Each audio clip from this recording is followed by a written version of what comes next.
Lies My Country Told Me. Welcome back to the GCIT video blog and the second video concerning lies my own country told me. I was born and bred in Wales, which for 900 years has been attached to its bigger and more politically powerful English neighbour. And yet over the centuries, Wales has still managed to perpetuate a national identity and to maintain its own language and a flourishing national culture, which claims ethnic links stretching back to the prehistoric Celtic invasion of Britain and to the pre-Roman Druids. One unfortunate fact for the nationalists is that the population of Wales trebled in size in the late 19th century, with immigrants pouring in to find employment in the iron and steel and coal industries.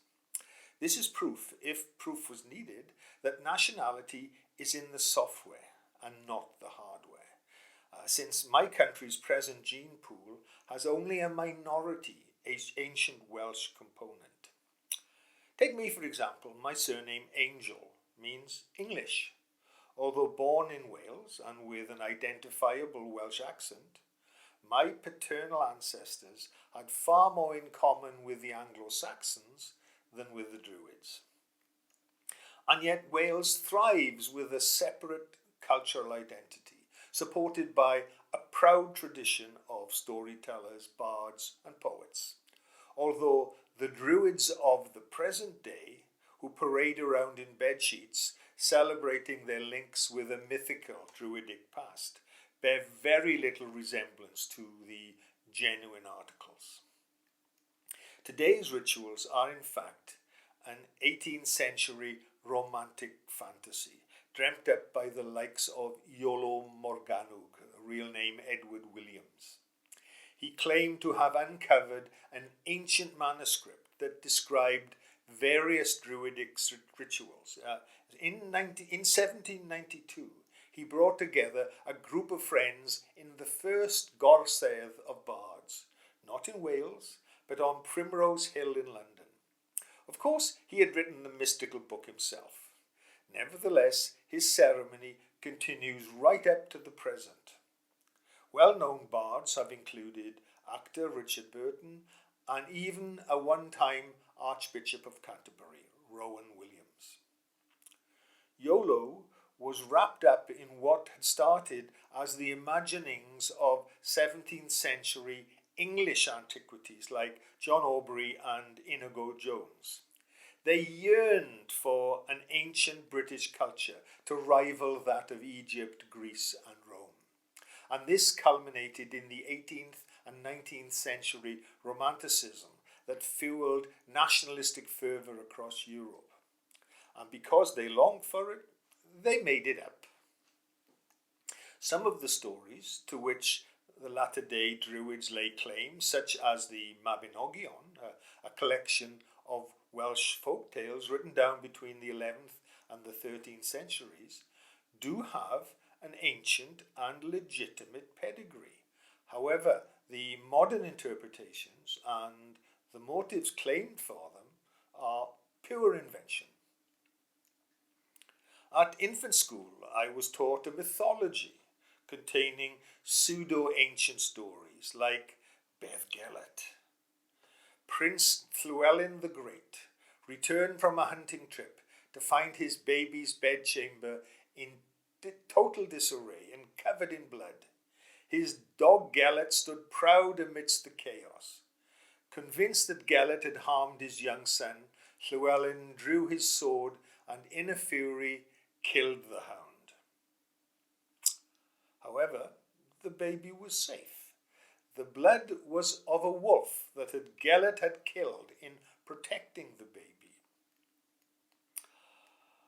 Full of remorse, Llewellyn buried the dog in a field in Snowdonia at Beddgelert, literally Gelert's grave, where he placed a simple stone to mark the grave. No doubt the town elders of nearby Blaenau Festiniog had heard of the fable, because there are similar examples in the Hindu, Persian, Hebrew and Buddhist traditions. Their town had been on the main stagecoach route to Ireland. However, with the coming of the railways, they were bypassed. And so the town elders' solution to their financial difficulties: invent the Beth Gelert story to bring in the tourists. And they're still ripping them off today. It was £2 plus for the car park when I visited a decade ago. As for attracting tourist money, let's not forget the village of Llanfair Pwllgwyngyll Gogerich Windrobwyll Llantysilio Gogogoch, with a name containing 58 letters, including 11 L's, 4 of them side by side. This mouthful in the Welsh language means the Church of St. Mary in the hollow of the White Hazel, near the fierce whirlpool of Tysilio by the Red Cave. The village started off as plain old Llanfair Pwllgwyngyll, 2 words meaning Church of Mary in the borough of Pwllgwyngyll. However, in the 1880s, a tailor from nearby Menai Bridge decided to add a few more syllables as a publicity stunt to pull in the tourists on their way to Holyhead to catch the boat to Ireland. And it worked, and it's still working. Tourists come from all over the world to pay their money for a platform ticket, to buy trinkets and snacks in the local shops, and to be photographed next to the 15-foot sign on the railway station of the village with no other notable attraction. Of course, some idiot in the local authority put a lamppost just in the right spot to ruin the best shot. And from whom did the Welsh learn how to separate the gullible from their money? From none other than a 12th century pope.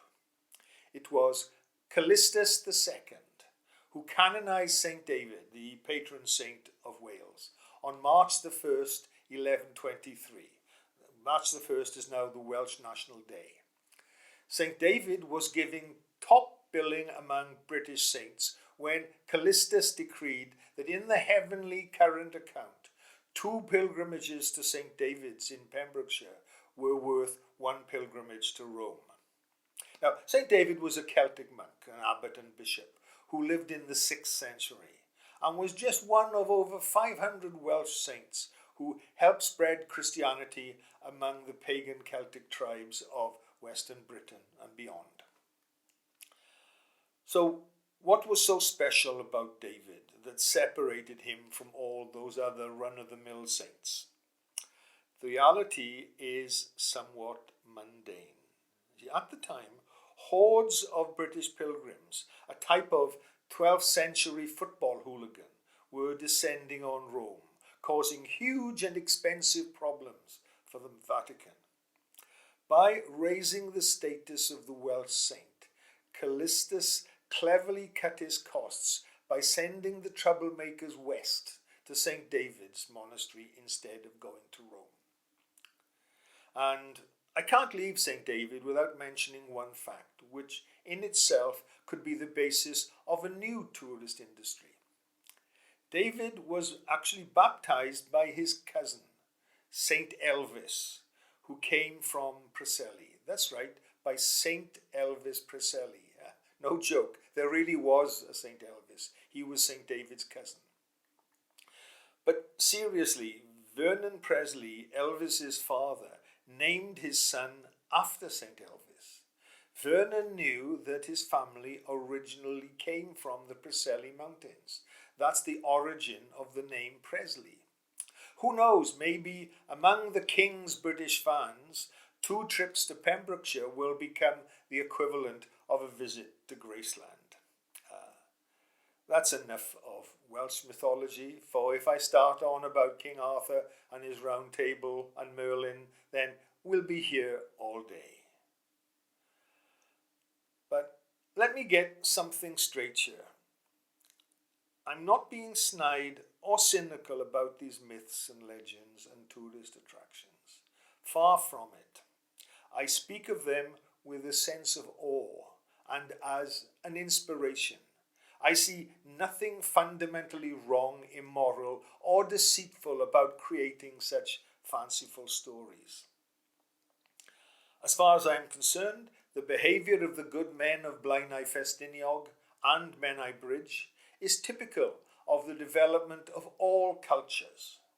Every culture is a collection of self-referential stories and the rituals that support a self-identifying belief among a particular self-selecting group of humanity. These stories, the lies my country told me, make us feel comfortable in a familiar world, secure among ourselves, the like-minded community that's all around us. So it is irrelevant whether the stories are true or false, because they are the glue that holds societies together. Thank you.